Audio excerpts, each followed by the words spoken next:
I am British.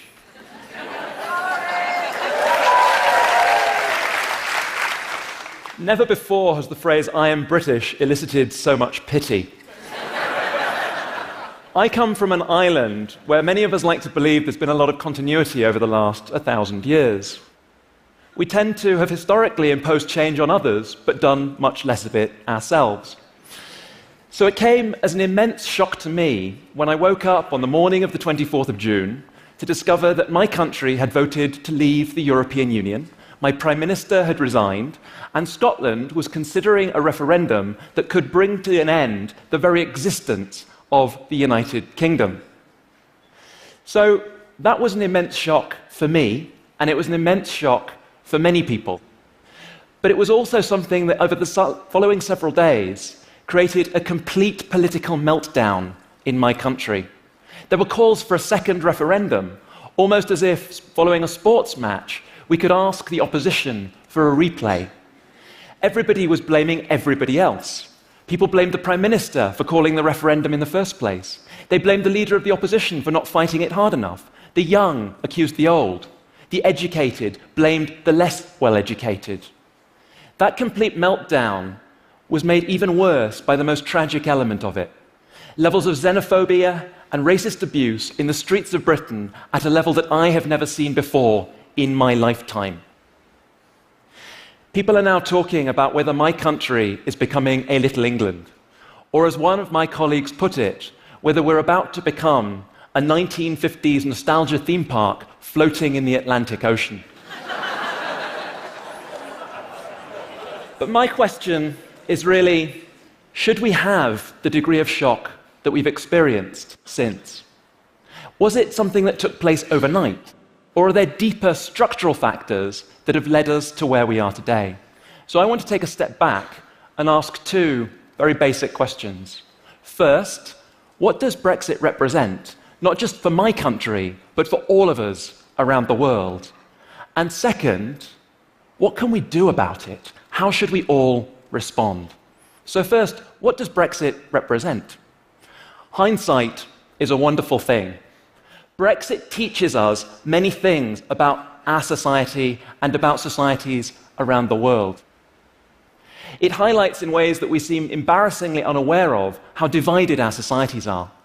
The vote split along lines of age, education, class, and geography. Young people didn't turn out to vote in great numbers, but those that did wanted to remain. Older people really wanted to leave the European Union. Geographically, it was London and Scotland that most strongly committed to being part of the European Union, while in other parts of the country there was very strong ambivalence. Those divisions are things we really need to recognize and take seriously. But more profoundly, the vote teaches us something about the nature of politics today. Contemporary politics is no longer just about right and left. It's no longer just about tax and spend. It's about globalization. The fault line of contemporary politics is between those that embrace globalization and those that fear globalization.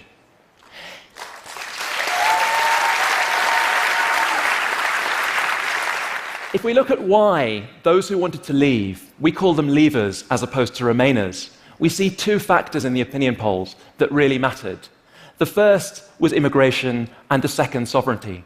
And these represent a desire for people to take back control of their own lives and the feeling that they are unrepresented by politicians.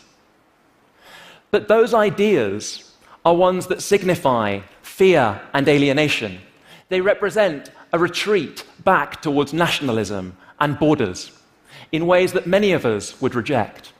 What I want to suggest is the picture is more complicated than that liberal internationalists like myself, and I firmly include myself in that picture, need to write ourselves back into the picture in order to understand how we've got to where we are today. When we look at the voting patterns across the United Kingdom, we can visibly see the divisions. The blue areas show remain, and the red areas leave. When I looked at this, what personally struck me was the very little time in my life I've actually spent in many of the red areas. I suddenly realized that looking at the top 50 areas in the UK that had the strongest leave vote, I've spent a combined total of 4 days of my life in those areas.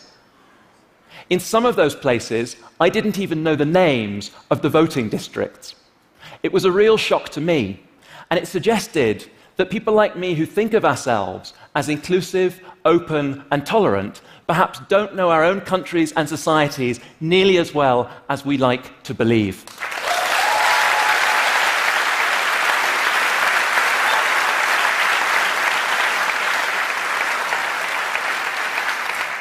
And the challenge that comes from that is we need to find a new way to narrate globalization to those people, to recognize that for those people who have not necessarily been to university, who haven't necessarily grown up with the internet, that don't get opportunities to travel, they may be unpersuaded by the narrative that we find persuasive in our often liberal bubbles.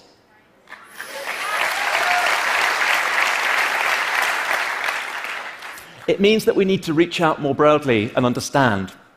In the Leave vote, a minority have peddled the politics of fear and hatred, creating lies and mistrust around, for instance, the idea that the vote on Europe could reduce the number of refugees and asylum seekers coming to Europe, when the vote on leaving had nothing to do with immigration from outside the European Union.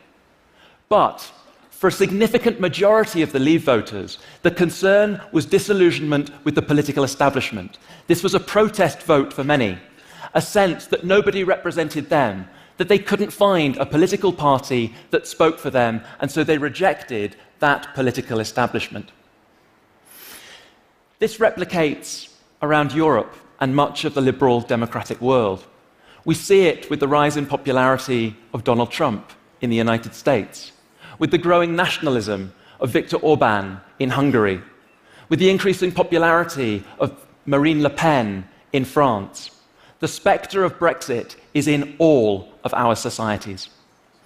So the question I think we need to ask is my second question, which is how should we collectively respond? For all of us who care about creating liberal, open, tolerant societies, we urgently need a new vision, a vision of a more tolerant, inclusive globalization, one that brings people with us rather than leaving them behind. That vision of globalization is one that has to start by a recognition of the positive benefits of globalization. The consensus amongst economists is that free trade, the movement of capital, the movement of people across borders, benefit everyone on aggregate. The consensus amongst international relations scholars is that globalization brings interdependence, which brings cooperation and peace. But globalization also has redistributive effects. It creates winners and losers. To take the example of migration, we know that immigration is a net positive for the economy as a whole, under almost all circumstances. But we also have to be very aware that there are redistributive consequences. That importantly, low-skilled immigration can lead to a reduction in wages for the most impoverished in our societies and also put pressure on house prices. That doesn't detract from the fact that it's positive, but it means more people have to share in those benefits and recognize them. In 2002, the former Secretary General of the United Nations, Kofi Annan, gave a speech at Yale University. And that speech was on the topic of inclusive globalization. That was the speech in which he coined that term. And he said, and I paraphrase, "The glass house of globalization has to be open to all if it is to remain secure. Bigotry and ignorance are the ugly face of exclusionary and antagonistic globalization." That idea of inclusive globalization was briefly revived in 2008 in a conference on progressive governance involving many of the leaders of European countries. But amid austerity and the financial crisis of 2008, the concept disappeared almost without trace. Globalization has been taken to support a neoliberal agenda. It's perceived to be part of an elite agenda rather than something that benefits all. And it needs to be reclaimed on a far more inclusive basis than it is today. So the question is, how can we achieve that goal? How can we balance, on the one hand, addressing fear and alienation, while on the other hand, refusing vehemently to give in to xenophobia and nationalism? That is the question for all of us. And I think as a social scientist that social science offers some places to start. Our transformation has to be about both ideas and about material change. And I want to give you 4 ideas as a starting point. The first relates to the idea of civic education. What stands out from Brexit is the gap between public perception and empirical reality. It's been suggested that we've moved to a post-factual society where evidence and truth no longer matter, and lies have equal status to the clarity of evidence. So how can we rebuild respect for truth and evidence into our liberal democracies? It has to begin with education, but it has to start with a recognition that there are huge gaps. In 2014, the pollster Ipsos Mori published a survey on attitudes to immigration, and it showed that as numbers of immigrants increase, so public concern with immigration also increases. Although it obviously didn't unpack causality, because this could equally be to do not so much with numbers, but the political and media narrative around it. But the same survey also revealed huge public misinformation and misunderstanding about the nature of immigration. For example, in these attitudes in the United Kingdom, the public believed that levels of asylum were a greater proportion of immigration than they were. But they also believed the levels of educational migration were far lower as a proportion of overall migration than they actually are. So we have to address this misinformation, the gap between perception and reality on key aspects of globalization. And that can't just be something that's left to our schools, although that's important to begin at an early age. It has to be about lifelong civic participation and public engagement that we all encourage as societies.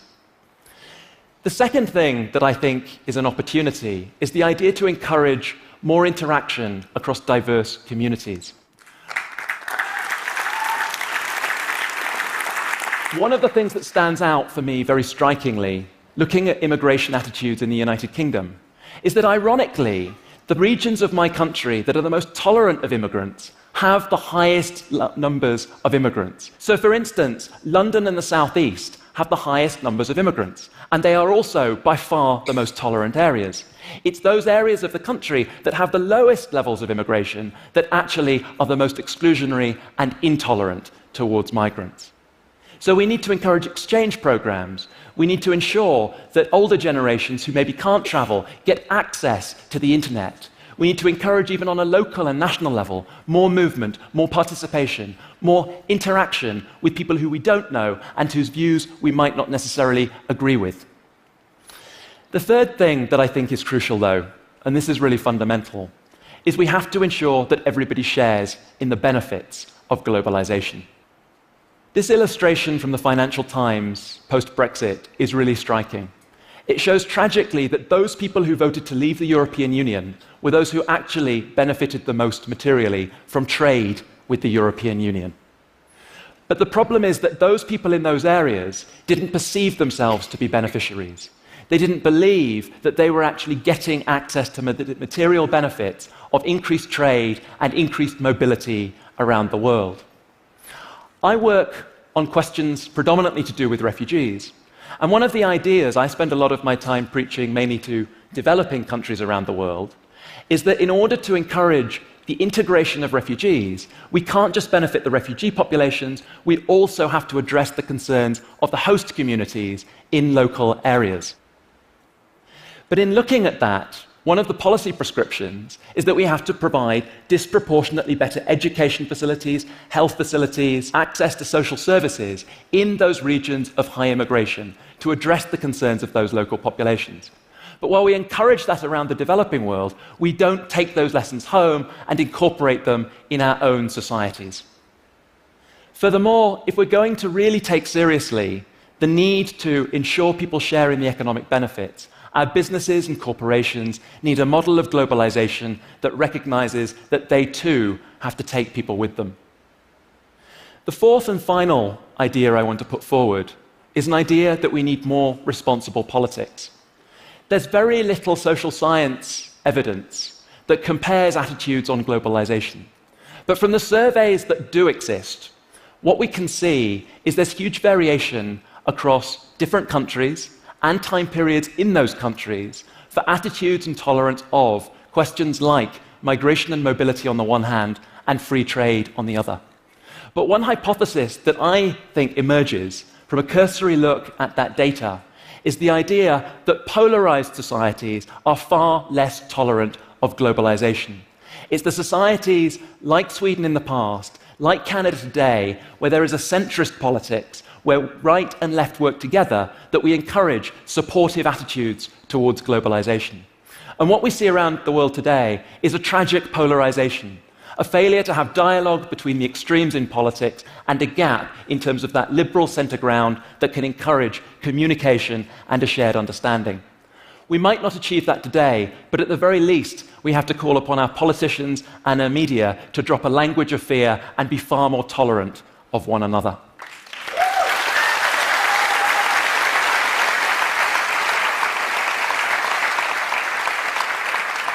These ideas are very tentative, and that's in part because this needs to be an inclusive and shared project. I am still British. I am still European. I am still a global citizen. For those of us who believe that our identities are not mutually exclusive, we have to all work together to ensure that globalization takes everyone with us and doesn't leave people behind. Only then will we truly reconcile democracy and globalization. Thank you.